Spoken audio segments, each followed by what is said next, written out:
আসসালামু আলাইকুম প্রিয় চাকরি প্রত্যাশী ভাই এবং বোনেরা, যে যেখান থেকে এই মুহূর্তে আমাকে দেখতে পাচ্ছেন সবাইকে আন্তরিক অভিনন্দন এবং শুভেচ্ছা জানিয়ে শুরু করছি আজকের ভিডিও।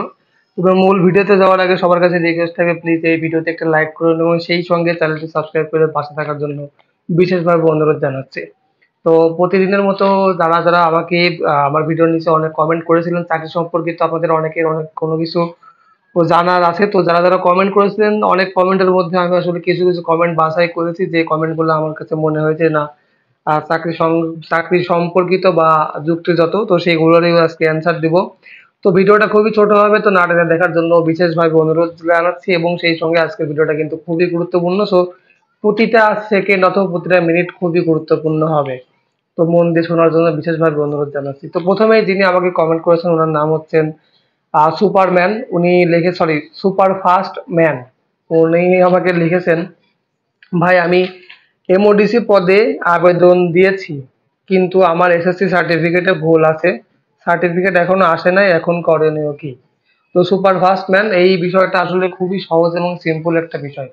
যেহেতু আপনার এখনো সার্টিফিকেট আসেনি, যে সার্টিফিকেটে অলরেডি আপনি ভুল করে ফেলেছেন, এখন আপনার একমাত্র করণীয় আপনি যে বিদ্যালয় থেকে এসএসসি পরীক্ষা দিয়েছেন সেই বিদ্যালয়ের কর্তৃপক্ষের যথাযথ অনুমতি সাপেক্ষে, কর্তৃপক্ষের যথাযথ মাধ্যমে আপনি আপনি যে বোর্ড থেকে এসএসসি পরীক্ষা দিয়েছেন সেই বোর্ডের আন্ডারে বা সেই বোর্ডকে আপনার সার্টিফিকেট সংশোধনের জন্য একটি বিশেষ আবেদনপত্র লেখা, যেটা আপনি যত তাড়াতাড়ি লিখবেন তত তাড়াতাড়ি তারা সেই সার্টিফিকেটের যে যতটুকু ভুল আছে ততটুকু ভুল আসলে সংশোধন করে দেবে। এটা আহামরি খুব একটা সমস্যা না।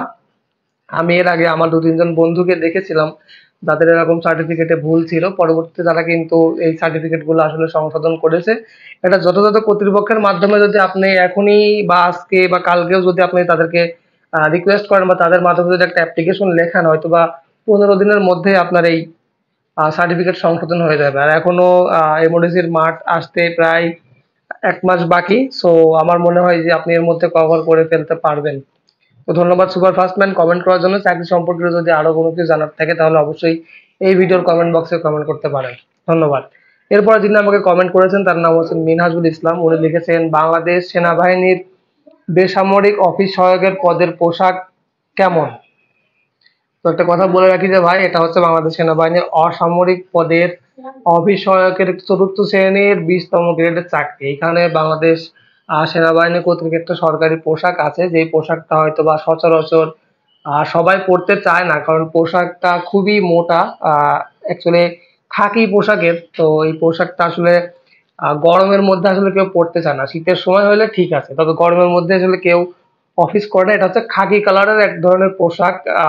সেই কালারটা হচ্ছে ব্রাউন কালারের পোশাক আছে। তাছাড়া আপনি নরমালি যদি ইচ্ছা করেন তাহলে অফিস সহায়ক পদে আপনি যখন চাকরি করবেন তখন কালো প্যান্ট সাদা শার্ট পরতে পারেন, অথবা যে কোনো সিভিল শার্ট গায়ে দিয়েও যেতে পারেন। সেটা আপনার ব্যক্তিগত ব্যাপার, সেটা আপনার নিজ নিজ পার্সোনালিটির ব্যাপার। সো আমার মনে হয় যে বেশিরভাগ মানুষ আসলে সিভিল শার্ট, অন্য চেকের শার্ট, ছোট ছোট চেকের শার্ট এবং কালো প্যান্ট পরে ইন করে আসে। তো এটা একটা খুব ভালো মানে নিজের আসলে যার যার নিজের যেরকম রুচি। সরকারি পোশাক আছে, আপনি যদি ইচ্ছা করেন তাহলে পড়তে পারেন সে খাকি পোশাক। ওই পোশাকটা অনেকটা আপনার স্যুটের মতো। হ্যাঁ, অনেকটা স্যুটের মতো। তো মিনহাজুল ইসলাম, আসলে আপনি আপনার প্রশ্নের উত্তর যেভাবে আমাকে প্রশ্নটা করেছেন, আমার মনে হচ্ছে না আমি সেইভাবে আপনাকে বোঝাতে পারলাম। তারপরও যতটুকু সম্ভব হয়েছে ততটুকু বোঝানোর চেষ্টা করলাম। আশা করি বুঝতে পারছেন। যদি চাকরি সম্পর্কিত আরো কোনো প্রশ্ন থেকে থাকে তাহলে অবশ্যই আপনি আমাকে কমেন্ট করে জানাতে পারেন। যেহেতু মিনহাজুল ভাই এর আগেও আমাকে মনে হয় ৩-৪টা কমেন্ট করেছেন। আমি আপনাকে নিয়ে আরো ৩টা ভিডিও বানিয়েছি। তো যদি আরো কিছু জানার থাকে তাহলে অবশ্যই আমাকে নক করতে পারেন। এরপরে আমাকে লিখেছেন হোসেন ফরমান আলী। উনি লিখেছেন, ভাইয়া মেয়েরা করতে পারবে? 100% পারবে, কেন পারবে না? নারী ও পুরুষ তো এখন বাংলাদেশে নাকি সমান অধিকার চলতেছে। তো বাংলাদেশে না, জোকসে পার্ট, আসলে মেয়েরা আবেদন করতে পারবে, কারণ বাংলাদেশের যে কোনো জায়গায় যে কোনো প্ল্যাটফর্মে কিন্তু এখন নারী এবং পুরুষের পাশাপাশি কিন্তু নারীরাও সমান তালে তাল মিলিয়ে চাকরি করে আসছে কর্মস্থানে। তো এর মধ্যে আসলে নারীরা না পারার কিছু নেই। নারীদের শিক্ষাগত যোগ্যতা, ধৈর্য শক্তি পুরুষের তুলনায় বর্তমানে বেশি। গত এসএসসি পরীক্ষার রেজাল্টে আমরা দেখেছি যে ছেলেদের তুলনায় মেয়েরা অনেকখানি এগিয়ে। তো মেয়েরা অবশ্যই পারবে, যে কোনো বাহিনীতেই পারবে। শুধুমাত্র পারবে না, কিছু কিছু বাহিনীতে, যেমন আনসার ব্যাটালিয়নে তো মেয়েদের আসলে সুযোগ নেই। তো অ্যাকচুয়ালি এক কথায় যে যে কোনো বাহিনীতে বা যে প্রতিষ্ঠানে মেয়েদের চাকরির সুযোগ নেই সেইখানে বাদে কিন্তু বাংলাদেশের সব প্রতিটা জায়গায় কিন্তু মেয়েরা এখন সমান তালে তাল মিলিয়ে চাকরি করে আসছে। তো মেয়েরাও পারবে। ফরমান আলী ভাই, আমি মনে করি যে আপনি আপনার কমেন্টের উত্তর পেয়েছেন, ধন্যবাদ আপনাকে কমেন্ট করার জন্য। এরপর আমাকে লিখেছেন নয়ন হোসেন। নয়ন, হ্যাঁ নয়ন ভাই, আপনার সাথে কথা বলা যাবে, 100% বলা যাবে, কেন যাবে না। আপনি আমাকে কমেন্ট করতে পারেন, আমি আপনার কমেন্টে অবশ্যই রিপ্লাই দেবো। অথবা আপনি যদি ভাবেন যে আপনি আমাকে ইমেল করবেন, তাহলে আমার ইউটিউবের বায়োতে যে দেখবেন যে ওইখানে আমার ইমেল আইডি আছে, ওইখান থেকে আমাকে ইমেল করতে পারেন। আর আপনার মতো এই প্রশ্ন আমাকে অনেকেই করেন। দেখেন, আমি একটা চাকরি করি, আমি যে ভিডিওটা দিয়ে যে ফোনটা দিয়ে এখন ভিডিও বানাচ্ছি, এটা আমার সরকারি ফোন। সো এইখান দিয়ে তো অবশ্যই আমার ফোন ট্র্যাকিং হয়। তো এই সম্পর্কিত কথা বললে হয়তোবা আমার কোনো সমস্যার সম্মুখীনে পড়তে পারি। সো আমি ওই যেমন ওই ঝামেলার মধ্যে আসলে যেতে চাই না। আপনার যদি ইচ্ছা হয় তাহলে আপনি আমাকে ইমেল করতে পারেন, অথবা আমার প্রোফাইলে যদি বা আমার ইউটিউব আইডিতে যদি একটু ঘোরেন, তাহলে দেখি সেইখানে দেখবেন যে আমার ফেসবুকের লিঙ্ক দেওয়া আছে, সেইখানে আপনি যুক্ত হয়ে যেতে পারেন। অথবা আমাকে ডাইরেক্ট কমেন্ট বক্সে কমেন্ট করতে পারেন, আপনার কমেন্টের অবশ্যই উত্তর দেওয়ার চেষ্টা করব। তো নয়ন ভাই, আশা করি আপনি আপনার উত্তর পেয়েছেন। এরপরে যিনি আমাকে কমেন্ট করেছেন, ওনার নাম হচ্ছেন সুমন হোসেন।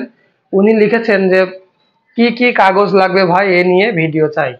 তো কি কি কাগজ লাগবে চাকরির ক্ষেত্রে, এই কথাটা আসলে বলাটা বলতে গেলে অনেক বড় সময়ের দরকার। তারপর যতটুকু পারি একদম শর্টকাটে বলে দিই যে বাংলাদেশের সেনাবাহিনী হোক, পুলিশ হোক, র্যাবে হোক, যে কোনো বাহিনী হোক, অথবা যে কোনো প্রতিষ্ঠানে হোক, সরকারি হোক বেসরকারি হোক, যেখানেই হোক, আপনি যখন চাকরি নিতে যাবেন তখন সর্বপ্রথম যেটা প্রয়োজন হবে সেটা হচ্ছে আপনার জন্ম সনদের মূল কাগজ, অথবা ভোটার আইডি কার্ডের মূল কাগজ বা ফটোকপি। দ্বিতীয়ত আপনার প্রয়োজন হবে আপনার এই যাবৎ শিক্ষাকালে যতগুলা সার্টিফিকেট আছে সেগুলোর মূল কপি এবং তার ফটোকপি। তারপরে প্রয়োজন হবে হচ্ছে আপনার চেয়ারম্যানের সার্টিফিকেট, ইউনিয়ন পরিষদের চেয়ারম্যানের সার্টিফিকেট। এরপরে প্রয়োজন হবে হচ্ছে অভিভাবকের অনুমতি পত্র। এরপরে আপনার প্রয়োজন হবে হচ্ছে পাসপোর্ট সাইজের 6 কপি রঙিন ছবি, স্ট্যাম্প সাইজের 6 কপি, 2 কপি রঙিন ছবি। এবং এই যে এক কথায় আপনার শিক্ষাকাল থেকে শুরু করে আপনার এই পর্যন্ত চাকরিতে আবেদন করা পর্যন্ত যা যা কাগজপত্র প্রয়োজন, এবং যদি সেইখানে আপনি যে ট্রেডের অনুকূলে আবেদনটা করছেন সেই ট্রেডের অনুকূলে যদি আপনাকে কোনো ধরনের অভিজ্ঞতার সার্টিফিকেট চাই, তাহলে সেই সার্টিফিকেট গুলো আপনাকে জোগাড় করতে হবে। এবং এই সমস্ত কাগজগুলোর মূল কপি সহ ফটোকপি কিন্তু আপনারা অবশ্যই সাথে পাশে রাখবেন। সেটা কিন্তু ফার্স্ট গেজেট অফিসার দ্বারা সত্যায়িত হতে হবে। ছবি যে 6 কপি ছবির কথা বললাম, রঙিন ছবি কিন্তু পাসপোর্ট সাইজের যে রঙিন ছবি সেটাও কিন্তু ফার্স্ট গেজেট অফিসার দ্বারা সত্যায়িত করতে হবে। ইভেন এমনকি স্ট্যাম্প সাইজের ছবিটাও আপনারা সত্যায়িত করে রাখবেন। অর্থাৎ আপনার যত কাগজপত্র চাকরির জন্য প্রয়োজন হবে সেই সমস্তগুলার মূল কপি ব্যতীত যতগুলো ফটোকপি করে রাখবেন, সেই শতগুলা ফটোকপি কিন্তু ফার্স্ট গেজেট অফিসার দ্বারা আসলে আপনারা সত্যায়িত করে রাখবেন। তো আমাকে যিনি প্রশ্ন করেছিলেন সুমন হোসেন ভাই, এই বিষয়ে আসলে এর থেকে বিস্তারিত বেশি বলতে গেলে ভিডিওটা অনেক লং হয়ে যাবে। তো তারপরেও এত সময় যারা আমার সঙ্গে ছিলেন এবং এতগুলো প্রশ্নের উত্তর যারা শুনলেন, আশা করি আপনারা আপনাদের যে যার মতো প্রশ্ন করেছিলেন সেই সমস্ত প্রশ্নের উত্তর পেয়ে গেছেন। এবং চাকরি সম্পর্কিত যদি আপনার আরো প্রশ্ন থেকে থাকে তাহলে অবশ্যই এই ভিডিওর কমেন্ট বক্সে আমাকে কমেন্ট করতে পারেন। আমি অবশ্যই আপনাদের কমেন্টের রিপ্লাই ভিডিও বানানোর চেষ্টা করব। তো আজ আর বেশি কথা বাড়াবো না, শুধু একটা কথাই আপনাদের কাছে রিকোয়েস্ট করে যাচ্ছি, আমি খুব কষ্ট করে এখানে বসে ভিডিও বানাই। ইউটিউব থেকে আমাকে আমাকে কিন্তু 1 টাকাও কোনো কেউ পেমেন্ট করে না, বা আমি কোনো দলের হয়েও বা কোনো স্পন্সরিটিও আমি এখানে করছি না। তো আমি খুব কষ্ট করে ভিডিও বানাই। সো প্লিজ ভিডিওটা একটা লাইক দিবেন এবং যাতে আমাকে পরবর্তী ভিডিও বানাতে অবশ্যই উৎসাহ করবেন। তো সেই প্রত্যাশা জ্ঞাপন করে আজকে এখানেই বিদায় নিচ্ছি আমি রাজ। আবার দেখা হবে পরবর্তী কোনো ভিডিওতে, পরবর্তী কোনো আলোচনায়। অবশ্যই আমাদের আবারও দেখা হবে। তো সেই পর্যন্ত সবাই ভালো থাকবেন, সুস্থ থাকবেন। আল্লাহ হাফেজ।